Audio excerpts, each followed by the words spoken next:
Hey guys, it's me, Pokemon. I had another video I kind of had planned out for today about Comic-Con and what we're going to have announced at Comic-Con and my hopes and dreams. I'm going to push that back till tomorrow because something else kind of came up today, and it's something that we really need to talk about. Foxnext has been nerfing a lot of things throughout the game. Let me pull up my notes real quick. I've been noting things. You know, they changed Blitz rewards. You know, you have to go farther into Blitz to now get, like, rank rewards. They've changed Blitz to 2 hours. A very bad change in my opinion. I know Casino likes it because he streams and he plays the game a lot, but for the majority of people, I think that simply can't log in every less than 2 hours, since because, you know, you use the character, you go through your roster. By the time you go through your roster, you're 20 minutes in. Then, you know, it starts ticking down bottom up, so then it's going to be, you know, you're going to be playing the game for 20 minutes, and your 2-hour timer is going to be ticking down during that 2-hour time, so it's going to be more like an hour and 40 minutes in between Blitz runs. It's like crazy for the average person to run Blitz. But again, I never played Blitz, and it didn't affect me. I think Blitz is I don't think it's a fun mode. I enjoy digging into your roster, but I prefer the Shadowland style from Future Fight way more than Blitz. I don't think it's fun. I haven't thought it was fun for a while. I don't invest time in it. They nerf the rewards. I'm still not going to invest time in it. So I didn't talk about that because it doesn't affect me. Raids, also something I don't really go all out in. I don't think the rewards are all that great. It's just, they're really time consuming. They're not exactly engaging. You know, it's just, I don't really care about them. Thanos raids came back, disappointed, no Thanos shards. Instead, they give a pitiful amount of Mega Orb shards. I mean, you know, whatever. I wasn't really going to run them that hard anyways. But then we have rumors of a Deadpool raid coming back, and it's only going to be open for 2 hours, which absolutely doesn't make sense.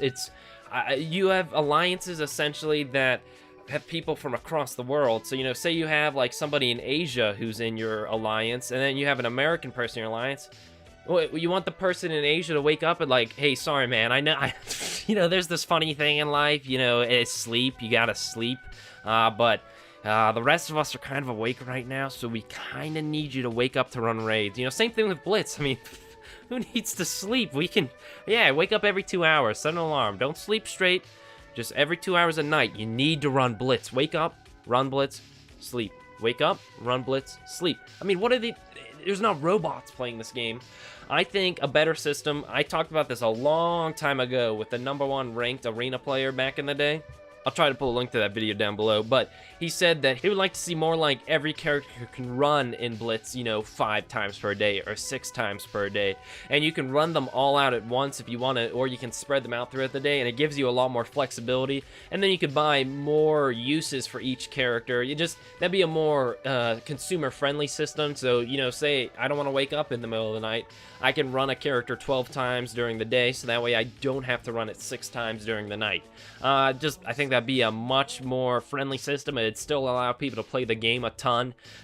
It'd still allow people to spend money, but they're not going to do that because it gives people more freedom. You know, that's how Foxnext makes money. They didn't tell us they were going to do an Ant-Man Blitz after the Ant-Man event because they wanted us to buy Ant-Man refreshes. That's Foxnext's way. If they tell us things ahead of time, it's going to allow us to invest, you know, the most valuable resource you have in this game is your time.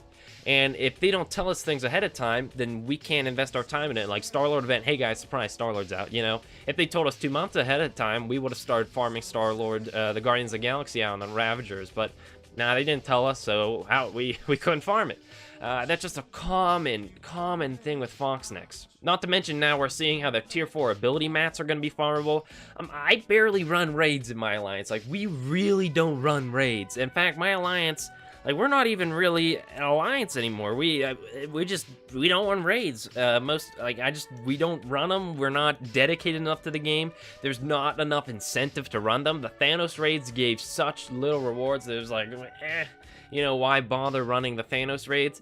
And there's no way I'm going to be getting tier 4 ability mats. And even if we could complete them, there's no way we would make it into the top 50% to get them. You don't even get the tier 4 ability mats if you don't make it in the top 50% of the alliances for the raid season. And you get so few of them. You're getting like 20 of them maybe. And that's every 2 weeks. And to upgrade one skill on one character, it's 200 of those. So already for the majority of the player base, you're looking at 20 weeks give or take. I might have a couple of values wrong here or there to upgrade one ability on one character. Thinking emoji, guys. Like, does that make sense, Foxnext? You know, doesn't make sense. The only people who get enough ability mats to rank up one ability every 2 weeks is the #1 ranking alliance.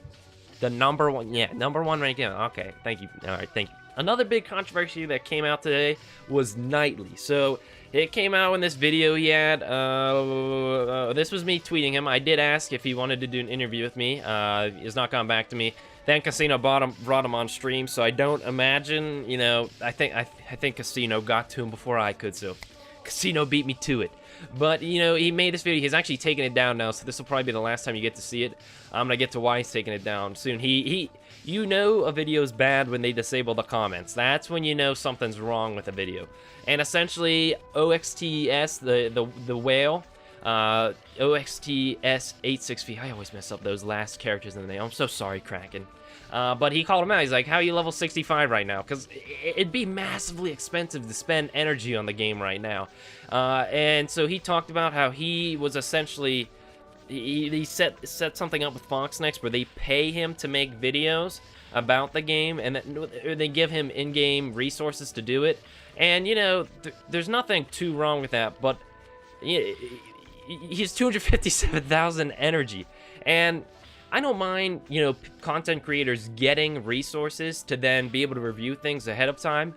But the biggest problem here is, #1, he didn't tell people about it. The only reason why he came out was because the Kraken called him on it.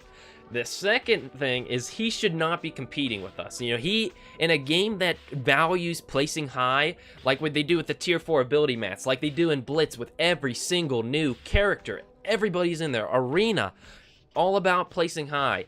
Then they throw in this guy who gets resources, and he's bumping everybody else down because he's in there, you know. And he seems like a really nice guy. I want to put that out there. Nightly Gaming, you know, he has like sort of a direct, he could talk to Foxnext. I don't think Foxnext listened to any of their criticism. We're going to get into that later. But I think he really had the right idea for the game. He played Summoner Wars a lot, and he talked about how he enjoys games that are so fun you want to spend money, and it's not that you spend money because you've worried you have to keep up with. I think Nightly Gaming had the right view on the game. I just want to put that out there. You know, I think he was giving Foxnext the right advice. Foxnext just doesn't listen to us, so, you know, he tried. Just the biggest problem was that Foxnext put him in there competing with us. That's the biggest thing that I'm like, come on. And it's not even like they give him, you know, maybe they give him like the free character like 1-star or something. No, they gave him 257,000 energy so he could make content. The rest of us have been making content with 100 energy. 257,000! I didn't even know it could go up that high. But supposedly he'd been making content on it, and if we look here, he made one like, I don't know, they're relatively spontaneous, so I don't really know what kind of system he had set up with them. So it just, that didn't help when everybody's already mad at Foxnext. Then we learn we have somebody who's been boosted ahead of all of us. You know, it's just like, you know, it's like Foxnext, there's like, you know, a lot of people would be like, man, things are looking really bad right now. We should probably stop screwing up. And then, like, you know, there's like some guy in the back of Foxnext who keeps throwing coal in the fire, you know? It just keeps burning. Oh, it just... That doesn't make sense. Doesn't make sense. Final piece of news we've had come out today was that Niantic, the makers of Pokemon Go, they bought out Seismic Games, who were one of the people who worked on Marvel Strike Force. Now, I know some people on the Discord be like, it's over, Strike Force is dead. No, that doesn't mean Strike Force is dead. It's really hard to tell how much this is going to affect things for Marvel Strike Force, because Foxnext and Seismic work on it. So, who's to say how much Seismic did? Like, maybe Seismic only worked on the core of the game, and then Foxnext works on expanding upon it, so it doesn't matter if Seismic leaves. You know, we don't know how much Seismic does to keep this game running. I mean, Casino and them went to Foxnext Studios and saw them working on things, so that means that Foxnext at least does work. So, you know, I don't think we're doomed if Seismic leaves. Not to mention, they're gonna finish whatever they had to do with Foxnext. They'll continue to see through its existing slate of titles in development as it transitions into building all new AR experiences. So we'll have to see how that plays out.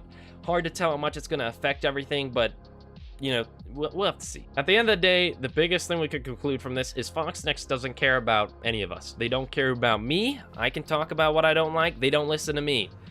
Casino tells them he doesn't like things. They don't listen to Casino. Mobile Gamer tells them. Seaton tells them. Valley Flyin tells them. Everybody and their mother tells them they do not like what they're doing. Foxnext does not care. They don't care about us. That's the biggest thing we can pull away from them. They didn't even care about Nightly Gaming, the guy they were paying. The guy told them stuff he was thinking that need changed in the game, and they pretty much told him, what do you know? You know, you don't...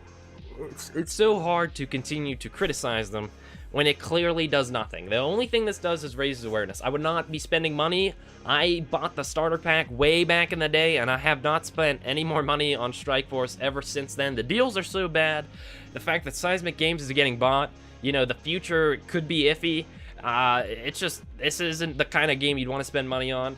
It's just, you know, at the end of the day, Foxnext is looking at money. They're looking at how much money they're making. They're clearly making enough money. I wouldn't be worried about the game closing down soon, but they're gonna, I don't think, have they ever really listened to us? That's the biggest thing. They don't come down to talk with us. They have a community manager. What is he doing? The community, what are you doing, community manager? I guess we have one. I didn't even know we had one, but we need more community, you know, discussion. You know, they've been posting more patch notes. They've been talking a little bit more and responding on individual things. But, you know, they're like, they were at a 0 before. They're at like a 1 or a 2. They needed better communication 6 months ago. Foxnext is simply incapable of caring about what they have to say. This is a really hard video to wrap out because, I mean, what more is there to say? I've been through this conversation dozens of times with you guys. I've been like, this is bad. I really hope they change it. And they don't change it, you know. I'm one of many YouTubers that have come through and have talked about, you know, this is bad. This is going to need to change. Casino's talking about it. Mobile Gamer's talking about it. Seaton talked about it. Valley talked about it. Kraken's going to talk about it. I mean, what do I know, guys? I am just a 16-year-old. Signing off, guys.